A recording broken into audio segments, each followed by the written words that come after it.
Hello friends, welcome to Crackgate CSE, and in this series of computer organization, today we will be understanding what are rounding techniques and what are special values in floating point data format representation, right? So in the previous videos, I mentioned some of the rounding techniques in which one was round to zero, round to infinite. So these are the rounding technique that I mentioned in the previous video, right? So the question is how you can identify whether the particular value is round to 0, round to minus infinite, or round to positive infinite, right? So this is the particular diagram for the range that we have discussed in the previous video. Now using this particular diagram, I will be explaining that how you can identify the values, whether they are round to 0, round to minus infinite, or round to plus infinite. So you have to check the expression first, not the expression, this is exponent, right? So you have to check the exponent first, the exponent value, the actual exponent. So if the actual exponent is less than minus 127, that means less than this minus 127. So if the actual exponent is less than minus 127, we'll be saying that the value is round to 0, because you can say that the value is near to 0. That's why we are saying it as round to 0. And if the exponent is greater than 128, right, and the sign is negative, that means this case. So if the value of the exponent is greater than 128 and the sign is negative, then it will be round to negative infinite, and if the sign is positive, then it will be round to positive infinite. Now on the basis of these observation, we have solved this particular question. So let me just quickly explain to you that how I wrote these particular rounding techniques, right?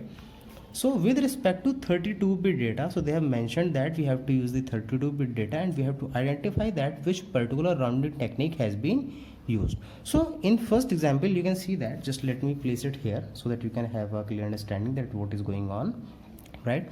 So in first question, you can see that the particular value of exponent is greater than 128. That means it can be any among these two cases, but the value is positive. That means it is round to plus infinite.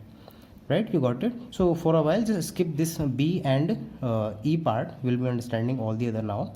So C is, again you can see that the exponent is less than minus 127, that means it is round to 0.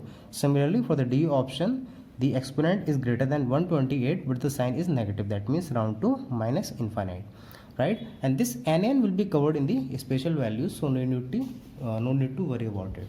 So the special values are the some values which has been reserved by the IEEE to handle the ambiguity. So these values are 0, infinity, denormalized values, and NaN. NaN means not a number. So how you can identify these special values? To identify these special values, you have to observe the biased exponent and the mantissa part of a floating point. So if the biased exponent is containing all zeros and the mantissa is also containing all zeros, then it will be 0.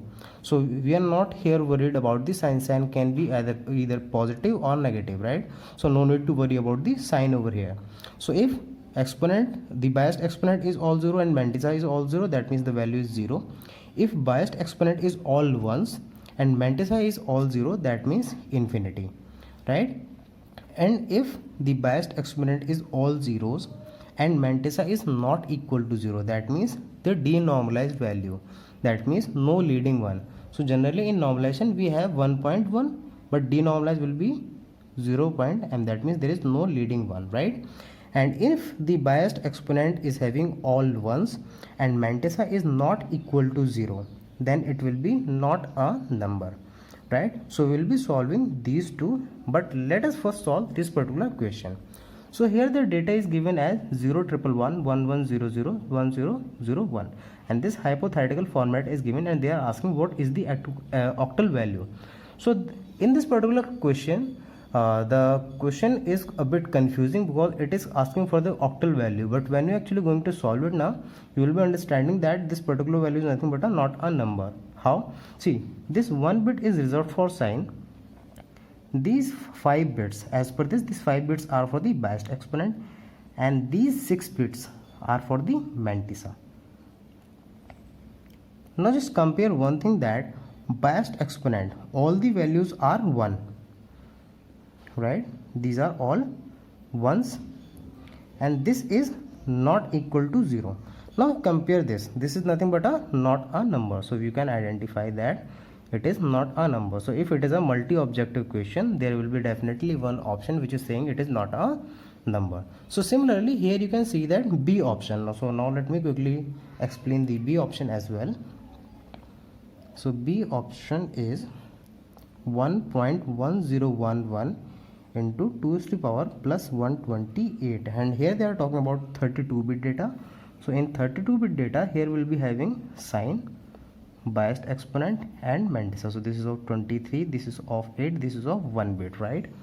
Now see, first of all we have to find out the sign. So sign is positive, that means 0.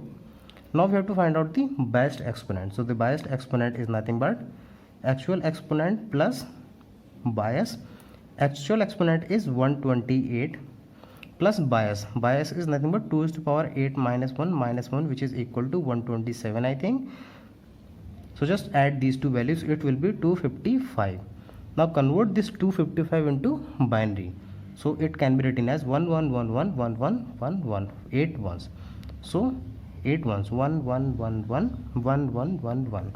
Now mantissa value is already given, that is 1011 followed by 19 zeros, because these 4 plus 19 will be 23. So these will be 19 zeros, right? Now here you can see that biased exponent all are 1 and mantissa is not equal to 0. That's why this is not a number. Similarly, you can find out that E is also not a number. I hope you got an idea that how you can identify that which rounding technique is used and how you can have an idea about the spatial values.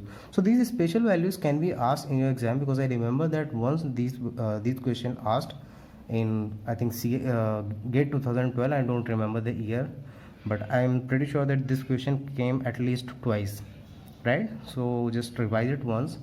And thank you very much for your time. And in case if you are having any query, just you can message me on Instagram, Facebook. The links of the social handles are given in the description. So thank you very much for your time. Keep supporting, keep learning. Have a great day.